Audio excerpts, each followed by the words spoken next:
ನಮಸ್ಕಾರ ವೀಕ್ಷಕರೇ, ನಮ್ಮ ಯೂಟ್ಯೂಬ್ ವಾಹಿನಿಗೆ ನಿಮಗೆ ಆದರದ ಸ್ವಾಗತ.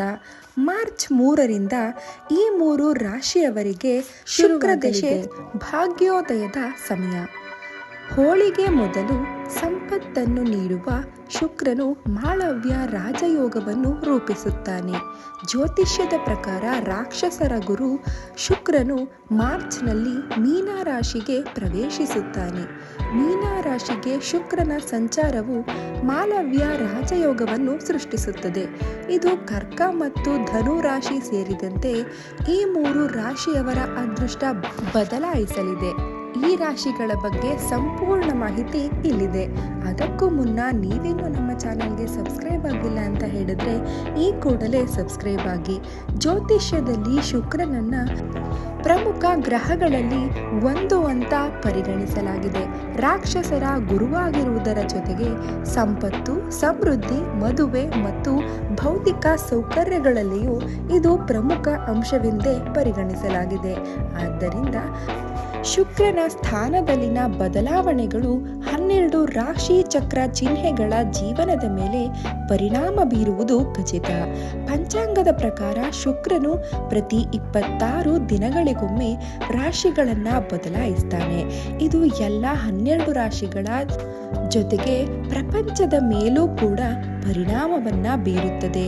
ಮಾರ್ಚ್ ಆರಂಭದಲ್ಲಿ ಹೋಳಿಗೆ ಮೊದಲು ಸಂಪತ್ತನ್ನ ನೀಡುವ ಶುಕ್ರನು ಮಾರ್ಚ್ 2ರಂದು ಬೆಳಗ್ಗೆ 1:01ಕ್ಕೆ ಮೀನ ರಾಶಿಗೆ ಪ್ರವೇಶಿಸುತ್ತಾನೆ ಮತ್ತು ಮಾರ್ಚ್ 26ರವರೆಗೆ ಅಲ್ಲೇ ಇರುತ್ತಾನೆ.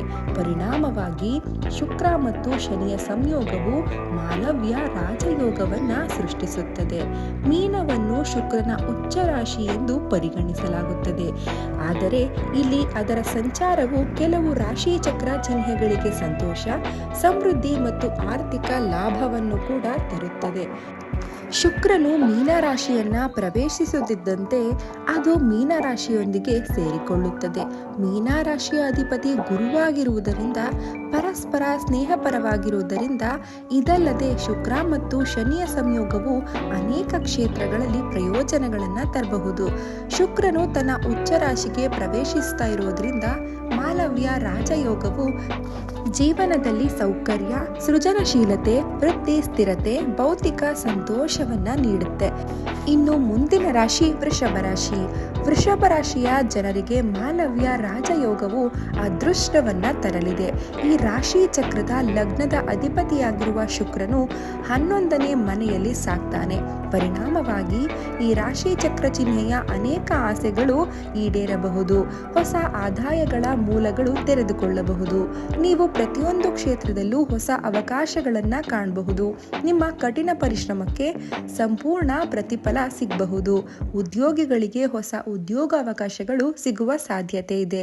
ನೀವು ಅನೇಕ ಹೊಸ ನೆಟ್ವರ್ಕ್ಗಳೊಂದಿಗೆ ಸಂಪರ್ಕವನ್ನ ಸಾಧಿಸಬಹುದು. ಅದು ನಿಮ್ಮ ವೃತ್ತಿ ಜೀವನವನ್ನ ಉನ್ನತೀಕರಿಸಬಹುದು ಮತ್ತು ಪ್ರಗತಿಗೆ ಅನೇಕ ಮಾರ್ಗಗಳನ್ನು ತೆರೆಯಬಹುದು. ನಿಮ್ಮ ಗುರಿಗಳನ್ನು ಸಾಧಿಸಲು ನಿಮ್ಮ ಸ್ನೇಹಿತರು, ಪ್ರೀತಿ ಪಾತ್ರರಿಂದ ಸಂಪೂರ್ಣ ಬೆಂಬಲ ಸಿಗಬಹುದು. ಕಾನೂನು ವಿಷಯಗಳಲ್ಲಿ ನೀವು ಯಶಸ್ಸನ್ನು ಕೂಡ ಕಾಣಬಹುದು. ನಿಮ್ಮ ತಾಯಿ ಅಥವಾ ಮಾವನಿಂದ ಆರ್ಥಿಕ ಸಹಾಯ ಬರಬಹುದು.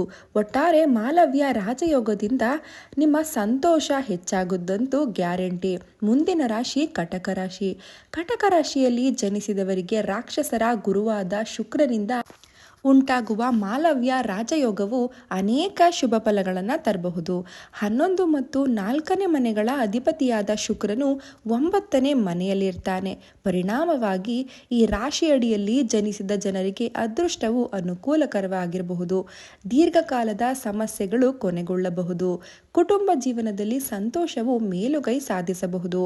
ಈ ಅವಧಿಯು ಕಟಕ ರಾಶಿಯ ಮಹಿಳೆಗೆ ಅನುಕೂಲಕರವಾಗಿರುತ್ತದೆ. ನೀವು ಆಧ್ಯಾತ್ಮಿಕತೆ ಕಡೆಗೆ ಹೆಚ್ಚು ಒಲವು ತೋರಬಹುದು. ಧಾರ್ಮಿಕ ತೀರ್ಥಯಾತ್ರೆ ಕೂಡ ಸಾಧ್ಯವಾಗುತ್ತದೆ. ಮಾನಸಿಕ ಶಾಂತಿ ಕೂಡ ಲಭಿಸುತ್ತದೆ. ಹೊಸ ಮನೆ, ವಾಹನ ಇತ್ಯಾದಿಗಳನ್ನು ಖರೀದಿಸುವಂತಹ ಕನಸು ನನಸಾಗುತ್ತದೆ. ಆರ್ಥಿಕ ಯೋಗಕ್ಷೇಮ ಉತ್ತಮವಾಗುತ್ತದೆ. ಮುಂದಿನ ರಾಶಿ ಧನುರಾಶಿ. ಧನುರಾಶಿ ಚಕ್ರದ 11ನೇ ಮತ್ತು 6ನೇ ಮನೆಗಳ ಅಧಿಪತಿ ಶುಕ್ರನು 4ನೇ ಮನೆಯಲ್ಲಿ ಸಾಗ್ತಾ ಇದ್ದಾನೆ. ಪರಿಣಾಮವಾಗಿ ಈ ರಾಶಿಯಡಿಯಲ್ಲಿ ಜನಿಸಿದವರಿಗೆ ಮಾಲವ್ಯ ರಾಜಯೋಗವು ಸಾಕಷ್ಟು ಪ್ರಯೋಜನಕಾರಿಯಾಗಿರಬಹುದು. ಅವರಿಗೆ ವಾಹನ ಅಥವಾ ಇತರ ಮಹತ್ವದ ವಸ್ತುಗಳನ್ನು ಖರೀದಿಸಲು ಅವಕಾಶವಾಗಿರಬಹುದು. ನೆಮ್ಮದಿ, ಶಾಂತಿ ಹಾಗೂ ಆರೋಗ್ಯಕರ ವಾತಾವರಣಗಳನ್ನು ಅವರು ಅನುಭವಿಸಬಹುದು.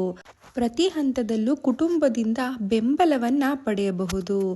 ಈ ವಿಡಿಯೋ ನಿಮಗೆ ಇಷ್ಟವಾಗಿದ್ದಲ್ಲಿ ಲೈಕ್ ಮಾಡಿ ಹಾಗೂ ಕಮೆಂಟ್ ಮಾಡಿ. ಧನ್ಯವಾದಗಳು.